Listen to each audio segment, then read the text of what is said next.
Nombre es Paco y os envío este audio para aconsejaros la lectura de un libro llamado La Celestina. Yo me dedico a Celestina desde hace muchísimos años, aunque mi labor fundamental es el Quijote, Cervantes en general.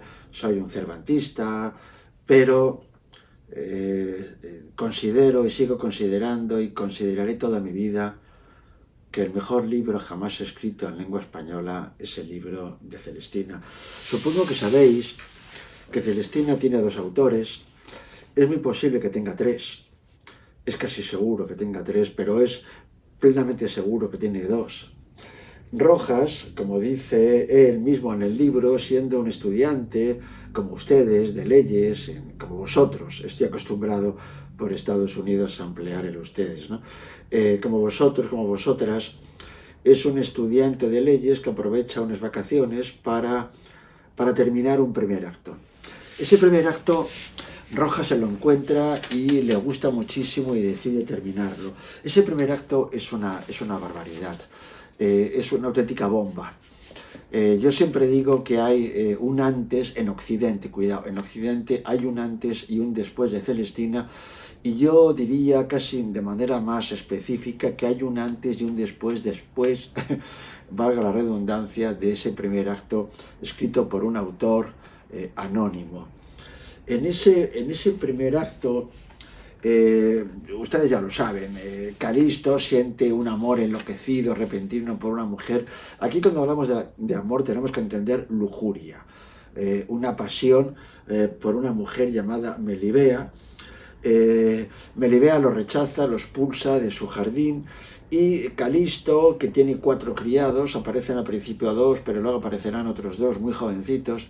Uno de sus criados, llamado Sempronio, habla con él y le aconseja para que calme esa lujuria, ese amor pasional que siente por esta muchacha llamada Melibea. Le aconseja que lea a los grandes autores de la antigüedad. Le aconseja que lea la Biblia, que lea Aristóteles, que lea San Bernardo, que lea Séneca. Claro, la primera pregunta que nos hacemos es ¿qué hace un criado aconsejando a un amo suyo? Es más, ¿qué hace un criado aconsejando a un amo suyo para un asunto exclusivamente personal? Es más, ¿qué hace un criado aconsejando a un amo acerca de un asunto personal y aconsejándole libros para calmar una pasión corporal, una lujuria muy específica? Y aquí lo que más me interesa, y quiero que vosotros os fijéis, es que cuando Calisto le pregunta a Sempronio, bueno, Sempronio, ¿me aconsejas que lea la Biblia, que lea Aristóteles, que sea a Séneca, pero tú, ¿de dónde has aprendido tanto acerca de mujeres? Y él contesta, ¿de dónde he aprendido? De ellas. Es decir, ese de ellas, son ellas las que me han enseñado. Ese de ellas es una bomba, una auténtica bomba que va a hacer tambalear, yo diría, toda una estructura intelectual, moral, ética occidental, porque lo que está diciendo Sempronio es lo que yo he aprendido, no lo he aprendido de los saberes que no admiten ningún tipo de duda, de los saberes esenciales como son la Biblia, Aristóteles, sino que lo he aprendido de la experiencia personal, individual y única con ellas. Es decir, mi experiencia personal está por encima de la gran antigüedad, de la gran cultura, de aquellos saberes que no admiten apelación, interrogación o duda. La Biblia, Aristóteles, es decir, esto ya es puro renacimiento. Mi experiencia como persona, como individuo, está por encima de aquellos textos esenciales, fundamentales, que han conformado toda la naturaleza cultural de Occidente. Claro, a partir de ahí Rojas continúa ese acto, se da cuenta de que tiene en sus manos algo realmente transgresor, y entonces continúa una historia donde se refleja un mundo de micropasiones, un mundo en el que están presentes todas y cada una de las pasiones, que dominan el horizonte humano, que dominan la naturaleza humana, pero la pasión que de alguna manera reina este microcosmos pasional es el egotismo, la egolatría, el egoísmo. El egoísmo en el sentido de existe algo que no tenga detrás un propio interés, es decir, ¿existe alguna acción humana que no esté originada por un propio interés? Vosotros, vosotras, cuando tenéis sed, lo primero que pensáis es en calmar esa sed con un vaso de agua o lo que sea, con un vaso de lo que sea, mayormente, si es posible, fresco, mejor. Claro, detrás de cualquier acción humana hay un interés propio.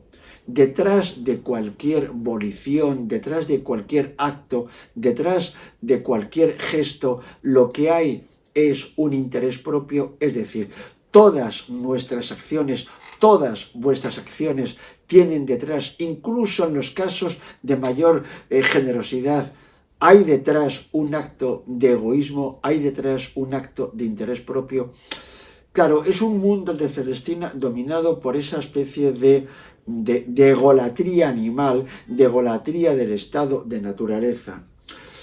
Hay una cosa en la que quiero que se fijen, que os fijéis vosotros y sobre todo vosotras, y es en la formidable, maravillosa, fabulosa inteligencia de las mujeres. Hay dos mujeres, en concreto Celestina y Areusa, que lo van a dominar todo, que van a tener una capacidad portentosa de saber conocer cuáles son las flaquezas, las debilidades o los vicios de sus compañeros masculinos, y van a tener una portentosa capacidad agente para saber qué hacer, cómo hacer y dónde hacerlo, ¿no?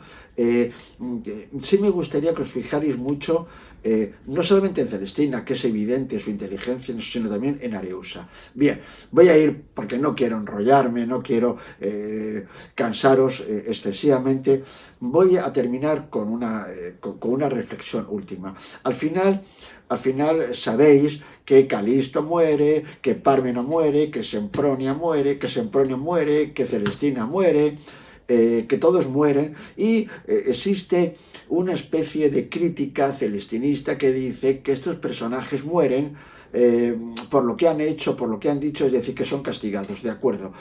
Bien, pero si decimos esto, tenemos que pensar qué hacemos con dos personajes que son Areusa y Elicia, que son prostitutas que contratan a un asesino, Centurio, para matar a los amantes, y sin embargo estos dos personajes no solamente mueren o son castigados, sino que son premiados, porque son los únicos personajes que heredan. Pleberio toda su vida quiso tener una heredera, no una hija, y al final se queda sin heredera. Areusa y Elicia son las que heredan todo el legado de Celestina, legado moral, legado económico. La gran pregunta es, ¿por qué estas dos chicas, que en principio podrían haber sido castigadas, puesto que han hecho, es más, no que han hecho lo mismo que han hecho los demás, sino que incluso han llegado a contratar a un asesino, por qué estas dos chicas no solamente no son castigadas, sino que son premiadas? Esto quiere decir que Rojas lo que quiere es que nosotros discutamos acerca de esto, porque Celestina es un libro escrito precisamente para esto, para que vosotros y yo ahora discutamos acerca de todo esto que estoy diciendo, porque ya en Celestina lo importante no es la verdad, sino mi verdad. Ahora ya lo importante no es alcanzar la verdad, que siempre durante siglos la verdad se asociaba a la idea de Dios, sino que ahora es mi verdad. Es decir, mi verdad se asocia con mi interés propio. Porque lo que escribe Rojas es un ejercicio escolástico, es un ejercicio de clase para que el público más selecto de la época, que es el público más selecto de hoy día, que sois vosotros, los estudiantes, discutan acerca de estas cosas. Porque lo importante no es llegar a la verdad, sino que lo importante es convencer a mi interlocutor. Lo que a mí me importa es que ustedes y yo, vosotros, vosotras y yo, discutamos y vosotras, vosotros, intentéis convencerme a mí de que vuestra opción intelectual, vuestra opción moral es la más acertada. Es decir, es un ejercicio para discutir. Y yo creo que no hay nada en este mundo mejor que discutir, no hay nada mejor en este mundo que criticar. Siempre digo a mis estudiantes de la universidad que ser crítico significa vivir una crisis, porque la palabra crisis y la palabra crítica tienen el mismo étimo, tienen la misma familia etimológica. Cualquier crítica se origina en una crisis, y lo que hace Celestina es poner a vosotros, a vosotras y a mí, a todos nosotros, en una crisis, y a partir de ahí surge el discurso crítico, porque el discurso crítico es lo que hace que nosotros seamos capaces de defendernos ante cualquier enemigo ético, social, político, económico, sexual, musical, gastronómico, lingüístico, racial, etcétera, etcétera. Celestina es un auténtico milagro. Celestina es una obra maestra que no tiene ninguna época, que lo que discute Celestina es tan válido hoy como en cualquier época y en cualquier lugar del mundo, porque Celestina lo que hace es que provoca que mi corazón bombee sangre y me haga pensar, me haga reflexionar a mí como mujer, a mí como hombre, como español, como croata, japonés, canadiense o argentino en asuntos que son vitales para mi propia vida y para la vida de vosotras, de vosotros. Es un libro genial. Celestina es muy, creedme, muy interesante.